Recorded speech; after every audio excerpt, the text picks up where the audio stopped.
Hi everyone, I did another little bit of reading of this book, and today is day 2 with continuing the John Maxwell, The Law of Addition. So today he's talking about how Jesus was basically accused of being Satan. When he quoted the scriptures, when he went out and he taught, there were people there just like him who had titles, who had religious authority, and they basically told him he was Satan.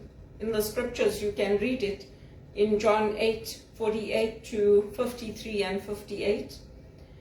And they were selfish because they had the authority, they had the power. They didn't want to see Jesus succeed. They didn't want to see him and believe that he was the Messiah. So if they had pressed the scriptures, if they had looked at the scriptures and seen how the scriptures were being fulfilled, they might have treated Jesus differently, but they didn't. So they were not interested in serving the people. They were not interested in having a heart for the people. What they were interested in was intimidating them, showing their credentials over them, not building partnerships with them and serving together. It was, we are at this level and you are at that level. So that's what they were focusing on. They were focusing on their level in the organization, not about their teams, not about how they were working together to accomplish God's will. That was what was important to them. And the scriptures also tell us in Philippians 2 that we have to look out not only for our own interests, but also the interests of others. So when we live in a community, like here in Toronto, we live in condominiums. It's like an apartment building, but you have your washer and dryer inside your unit. So there are certain things that have to be done. There's cleaning that has to be done. There's basic annual upkeep that has to be done because we're a community. And it's the same as if you own your home and you have your property. You still have neighbors, you still have other people around you. So you don't only look out for your own interests, you also look out for the interests of others. And when we work in business, we look out for the interests of our teams, the people we're working with, their health, their well-being, the team achieving its goals. When we celebrate our successes, yes, you have the person that gets the first prize, but we share our knowledge with the rest of the team so that the team can also come up, so that when that opportunity comes for us to be promoted, we'll have people who can step into that role and they'll be able to do it. Otherwise, we don't get promoted because we have that skill. So how are we going to move on to the next level? We can't, because we haven't trained anybody else to do that. And then the second point is where we find confidence and where we find our validation. We find for us as Christians our validation in God. We find our confidence in God. Of course, there's things that hurt us, there's things that upset us, there's things that come against us. Right now in Canada, we are dealing with the wildfires in Jasper. And for many of us, it is heartbreaking because the beauty of Canada, the trees, the forests we have, the parklands, that's part of the beauty of our country. And it's part of what we value. So it is hard. And then you also get the pollution from the smoke, which will affect people. People are losing everything. So it is hard and it is heartbreaking for our country. And then I talked about this a little bit already, how we wield our authority.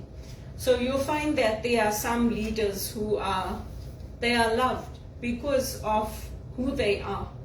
Not because of they have titles of your excellency and your honor, and that's not why people love them. They just love them because of who they are. The same with our entertainers, with our actors. There are people that we love just because of who they are. And then with the law of addition, it also looks at how we grow in an organization. So Jesus spent time with his disciples. There are things that he only spoke to his disciples. He explained the parables to his disciples, the riddles as they used to call them. But he didn't explain them to everyone. Because we are called Jesus' friends, we can open the scriptures and we can read those. But at the time when he was teaching, when he was telling his stories, when he was with the people, he didn't reveal everything to them. He revealed it to his inner circle, to his disciples, when they were away from the crowds. And he built them up. You'll find that here in the society, you'll get people who know, they make you go through hoops.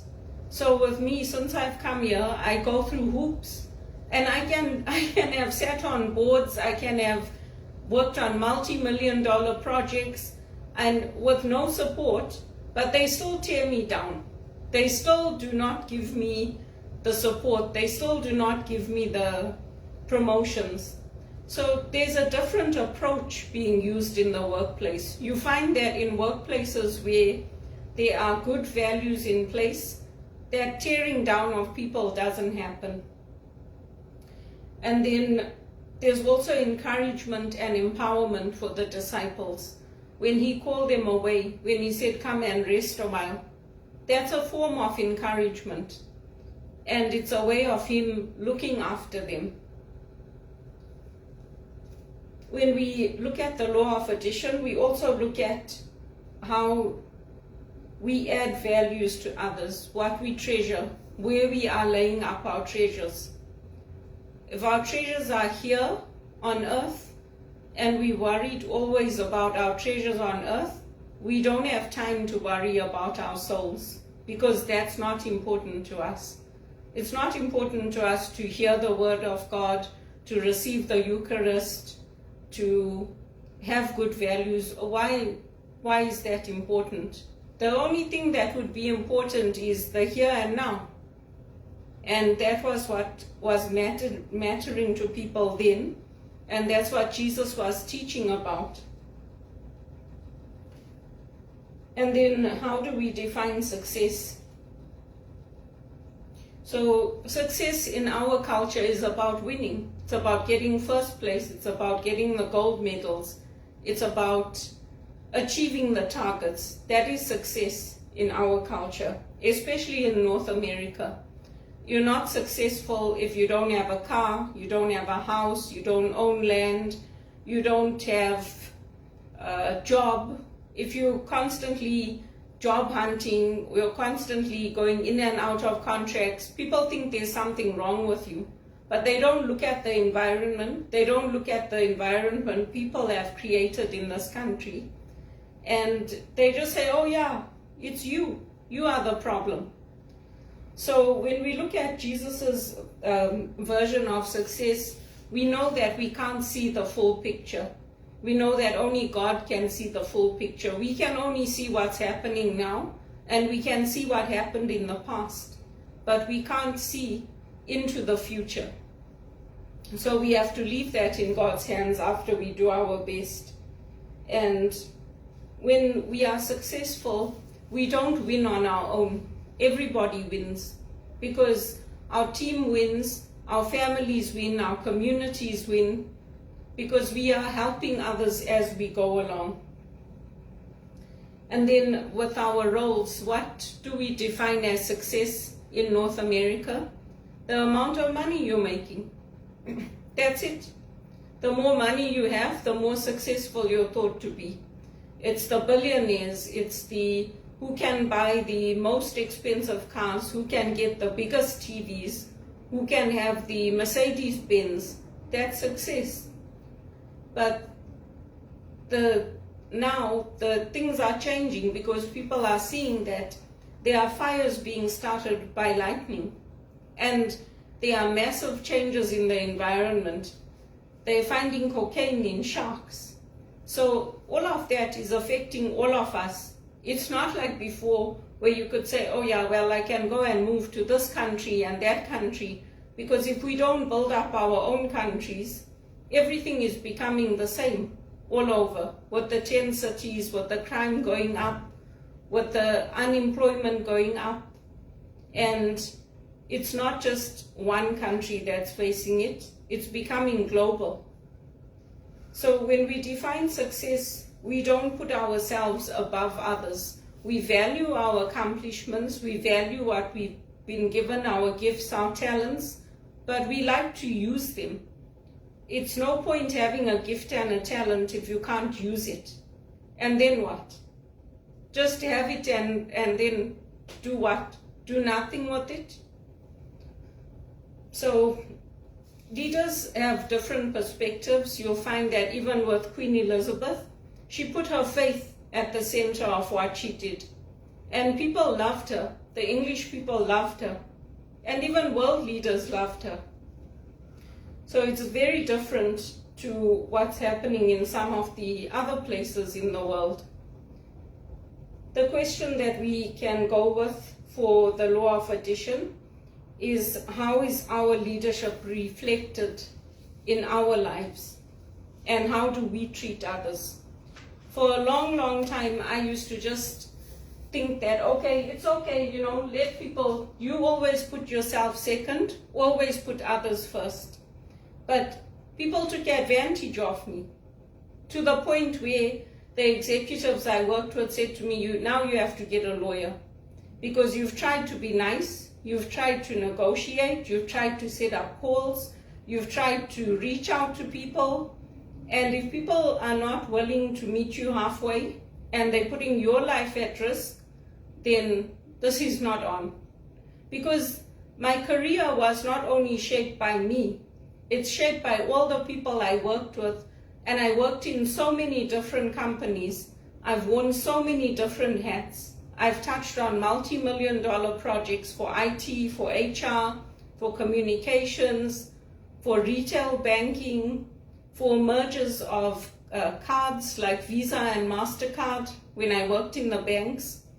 And it's not just one thing, it's everything that came together that was going to result in me being put in prison or being left in Sunnybrook when I did nothing wrong. So we also have to look at how Jesus' life unfolded and to realize that when he went to the cross, that was his choice. He could have taken other measures, and he even prayed, Father, let this cup pass from me. But for me, I am not willing to let people put me in jail and destroy my life and destroy everything I worked so hard to build up because other people don't want to tell the truth, because they're more concerned about their positional power and their level in their industry. Because I've also worked hard.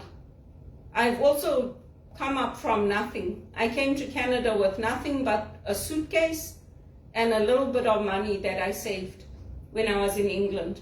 And it's sad the way my life has gone.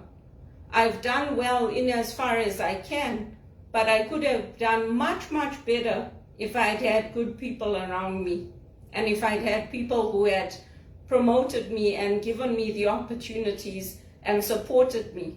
I didn't have any of that.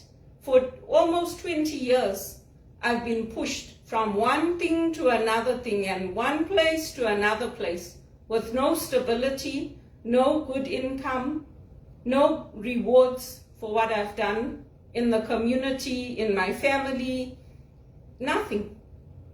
And I'm like, this is not on. I also want to have the rewards for what I've done. I also want to earn the money that I'm capable of earning, not to keep taking minimum wage jobs and then being stuck, and every time there's a problem with a client or they lose clients, then I get let go. It's not on for me. I've had enough of it. So my prayer is that God would help me to get into a good paying job and that things would fall into place for me.